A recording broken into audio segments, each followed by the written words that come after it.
Okay, picture this. Imagine selling off a piece of land that is literally geographically larger than the entire country of India. I mean, it's kind of hard to even wrap your head around that scale, right? Now imagine selling it for an absolute fraction of what it's actually worth. Today, we're diving in one of the most fascinating and honestly most consequential real estate deals in human history. Welcome to our explainer on the Alaska bargain. So the number is $7.2 million, which I know sounds completely impossible today. You can barely buy a luxury apartment in a major modern city for that kind of money right now, let alone a massive territory of global significance. But back in 1867, that was the exact literal price tag the Russian Empire slapped on Alaska when they handed the keys over to the United States. The contrast here is just staggering. In 1867, the U.S. essentially paid 2 cents an acre, 2 cents. Fast forward to today, and the reality is that Alaska is worth trillions. Yes, trillions with a T. We're talking massive reserves of oil, gas, and gold. And that's not even touching on its immense military importance. Which brings us to the ultimate question driving our explainer today. Was this just a completely impossible deal and a massive, massive blunder by the Russians? Or was it actually a brilliant strategy at the time? Why on earth would Russia ever agree to give up so much land for so little money? Well, to get to the truth, we really need to strip away our modern hindsight and completely shift our perspective. Section 1. Russia's remote burden. The story of Russian Alaska actually started with some extremely high hopes back in the 1700s. Russian explorers arrived chasing sea otter fur, and at the time, that fur was one of the most expensive and highly sought-after products in the entire world. It was a gold mine. But by the early 1800s, the harsh reality really started to set in. Alaska was unimaginably remote. Settlements there were incredibly sparse, and just surviving the day-to-day was a huge struggle. Then, in the 1850s, a major conflict called the Crimean War came along and completely shifted Russia's priorities. See, the crucial problem was logistics. Just supplying basic food, weapons, and equipment across thousands of kilometers of frozen wilderness, it was simply too expensive and overwhelmingly difficult. There were no modern highways, no easy shipping lanes. As the years dragged on, the sheer financial weight of maintaining this distant, frozen outpost made Russian leadership seriously step back and question whether Alaska was even worth keeping in their empire anymore. Section 2. The Crimean War Catalyst. Right at this exact moment in history, Russia is facing a crushing set of pressures.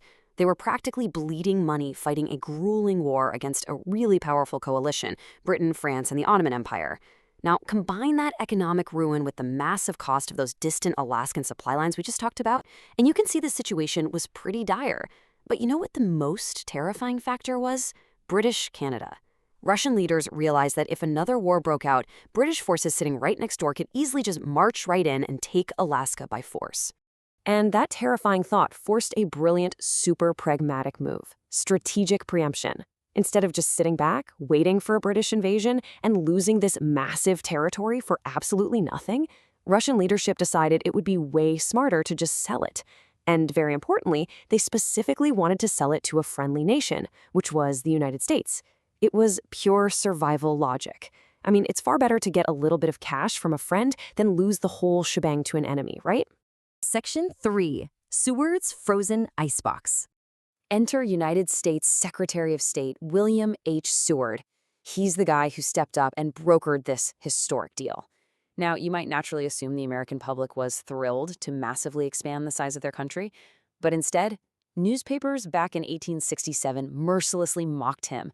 They called it Seward's Folly, Seward's Icebox. The press and the public were incredibly skeptical. They openly laughed at the purchase. They genuinely believed the U.S. government had just wasted millions of dollars buying nothing but a completely frozen, useless wilderness. The whole central debate in America boiled down to this: 2 cents per acre for frozen wilderness? Sure, it sounds cheap on paper, but if the land is completely worthless, even 2 cents an acre is a terrible deal. Secretary of State Seward faced relentless mockery for this. But, as we know, history had a very, very different plan in store for his so-called folly. Section 4. The Golden Hindsight. Because just a few decades after the sale, the narrative flipped completely upside down. First off, massive amounts of gold were discovered. Suddenly, that so-called useless icebox was glittering with wealth. Then, in the years that followed, Huge reserves of oil and natural gas were found, cementing Alaska as one of America's absolute richest regions for natural resources. And in the modern era, it emerged as a completely critical national defense outpost, putting the U.S. strategically close to both Russia and the Arctic. So when we look back today, it's really easy to assume Russia made one of history's biggest financial blunders. But remember that 1867 perspective. Nobody knew about the hidden wealth beneath the ice. Between crippling financial problems and those intense, immediate military concerns regarding Britain, selling was a highly practical, rational decision at that exact moment. It's really only when you compare it to the modern American reality, trillions in natural resources and that critical defense proximity, that the irony really sets in. History just looks so incredibly different with the benefit of hindsight. Ultimately, the Alaska Purchase proves that a decision which seems perfectly logical, or maybe even a bit foolish to some at the time, can evolve into one of history's absolute greatest bargains tomorrow. So what you should really take away from this explainer is just how wildly context matters in history. And I want to leave you with this provocative thought. Based on the incredible historical pressures, the logistical nightmares, and the hidden facts we've explored today, what do you think? Was Russia's sale of Alaska a monumental mistake, or was it truly the smartest strategic decision they could have possibly made at the time? Think about it.